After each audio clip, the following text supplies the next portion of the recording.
Welcome to another Treehouse screencast. The purpose of this screencast is to introduce you to the American Revolution. In this part, we will be discussing some important people of the American Revolution, and we will also be discussing the battles of Lexington and Concord. In order to understand the Revolution, it helps to understand the timeline. Here is a very brief timeline that shows the years from 1775 to 1783. There's a lot of events listed here, but there are a lot more events that we won't get into. If you're interested in those extra events, you can do more research on your own. You can see that we're starting in 1775, which is after all of the events from our first unit this year. All of the events like the Boston Massacre, the Boston Tea Party, the Stamp Act, the Quartering Act, the Navigation Acts, all of that stuff happened previous to 1775.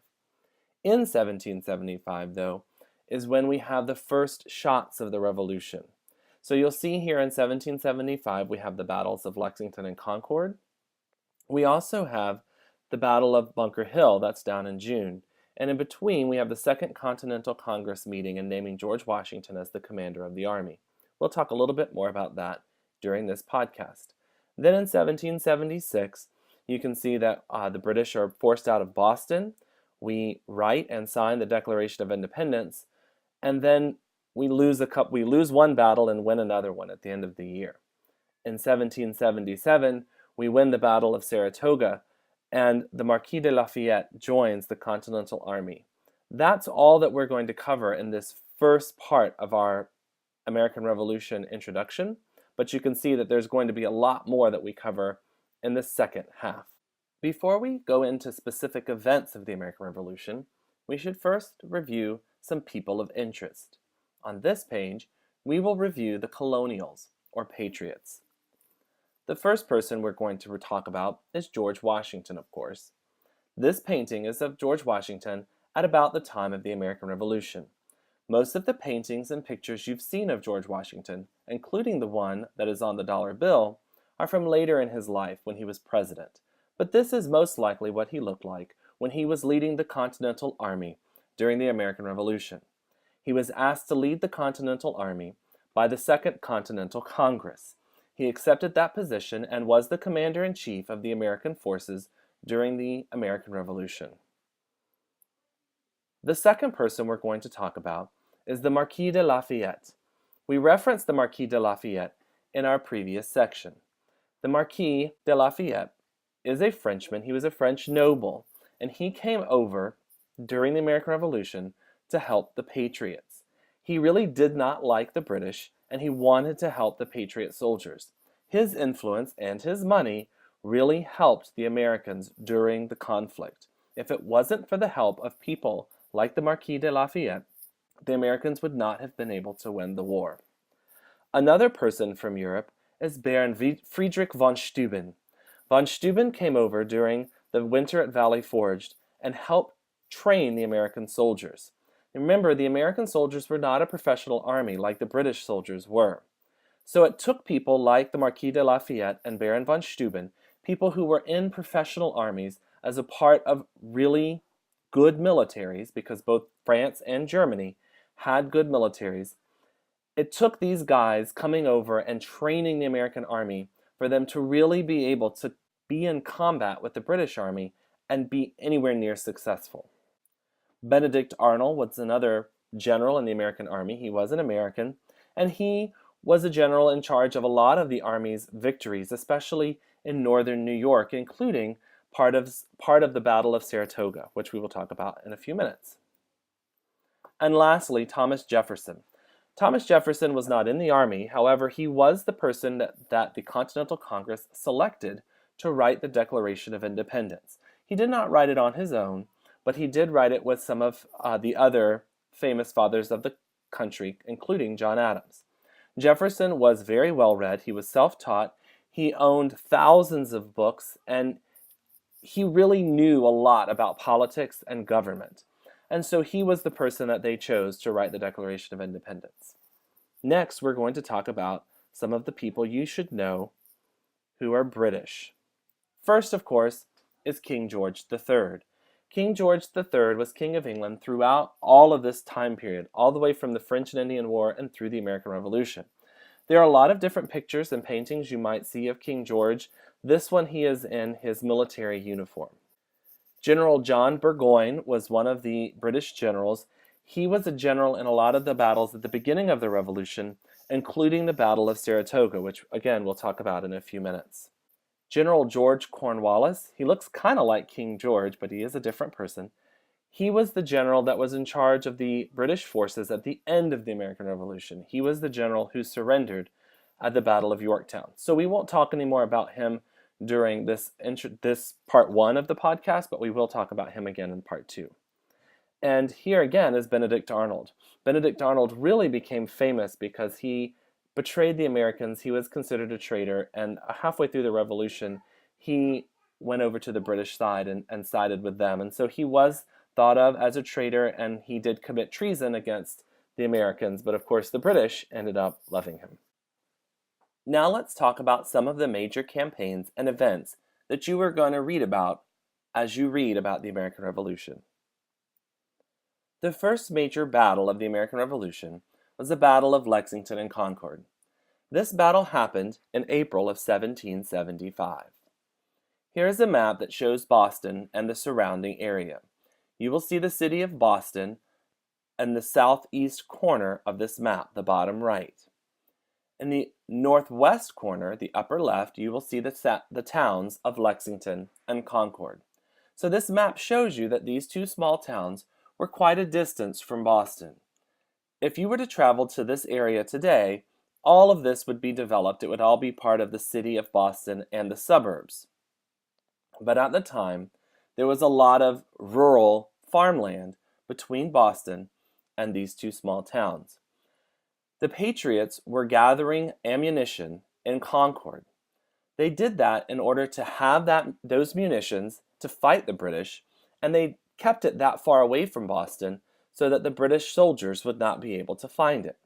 Of course, the Redcoats had spies, and those spies found out about this ammunition being stored or stockpiled in Concord.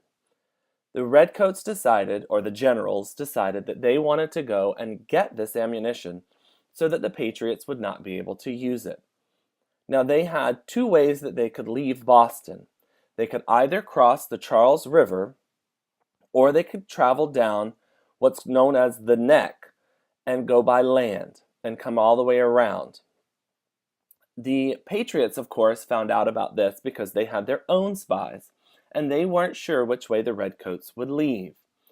So they set up a system, and Paul Revere was waiting on the northwest side of the Charles River to find out which way that the Redcoats would come. They had set up a system where another spy would climb the tower of the Old North Church and light one lamp if the Redcoats were coming by land, meaning around the south end, or two lamps if they were coming by sea, meaning they were coming across the Charles River. The British decided to come, or the Redcoats decided to come across the Charles River, so two lamps were lit, and Paul Revere and William Dawes took off in two different directions on their way to Lexington and Concord. Their mission was to alert all of the citizens along that route that the regulars were coming. They would have not said the British are coming because they all considered themselves British at that time. So, that's where we get paintings like this. Of course, this was something an artist drew later, but this is to represent Paul Revere riding from Boston to Lexington and Concord to warn all of the townspeople that the regulars, the Redcoats, were on their way. Now, Paul Revere actually did not make it all the way to Lexington. He suffered a broken leg before he could make it all the way. Samuel Prescott is actually the person who made the trip all the way to Lexington to warn them that the regulars were coming. So the British marched all night, the British soldiers, I should say, marched all night, and they reached Lexington at dawn. There were about 700 British soldiers, and there were about 70 Minutemen. Those would be the Patriots and the militia, waiting for them when they got there. Now, the British soldiers, the Redcoats, were, not really worried about 70 Minutemen, so they were just going to march on by. They told the Minutemen to leave, And a lot of the Minutemen started to kind of back away because they could see there were only 70 of them and there were 700 British soldiers. But somebody fired a shot, and no one actually knows who. They don't know whether it was a redcoat or whether it was one of the militiamen. But once one shot was fired, everybody started shooting. When all of the shooting was done, there were 8 of the Minutemen who were dead and 9 more wounded. The redcoats kept on marching to Concord because that's where the munitions actually were. When they got to Concord, there was a lot more Minutemen there. There were about 350 or so Minutemen in Concord, and the British started searching for the munitions. They didn't find them, and there was some clashes and fighting that started, and the British started losing a lot of men. So they decided, you know what, this was a mistake. We need to retreat back to Boston. We're not going to get what we came for. On their retreat back, what they found was that the American militiamen, the Patriots, had learned a lot from the battles in the French and Indian War, and instead of fighting the redcoats in the open field like most armies fought at that time, as they were marching back to Boston, the militiamen, like you can see in this picture, would hide behind rocks and trees and shoot at the redcoats. This gave them perfect aim. The redcoats were marching, they weren't ready to fight, and the militiamen could just shoot at them, and then they would run. They would just take a couple shots, and then they'd back off and run again. So by the time the redcoats broke from their marching and ran up the hill or ran into the forest or wherever the shots came from, the militiamen were gone. Now they did shoot some of them, but for the most part, the redcoats suffered a lot of casualties. Sometimes that means that somebody died, and sometimes it means that they were wounded, because the militiamen were just basically picking them off. By the time the redcoats got back to Boston, they had lost about 250 of their 700 men. Now that doesn't mean they all died. Some of them were wounded, but they weren't any good for fighting after that. So this was the first battle, if you will, of the American Revolution. There wasn't really a winner. The British did not get what they came for, but they did not lose nearly as many men as the redcoats did, as the militiamen did, not percentage-wise anyway. The militia didn't really win because they didn't win a battle, but they did show that they were willing to fight. And because it's the first battle, and it showed that the militiamen were willing to fight for what they believed in, that's why it's important.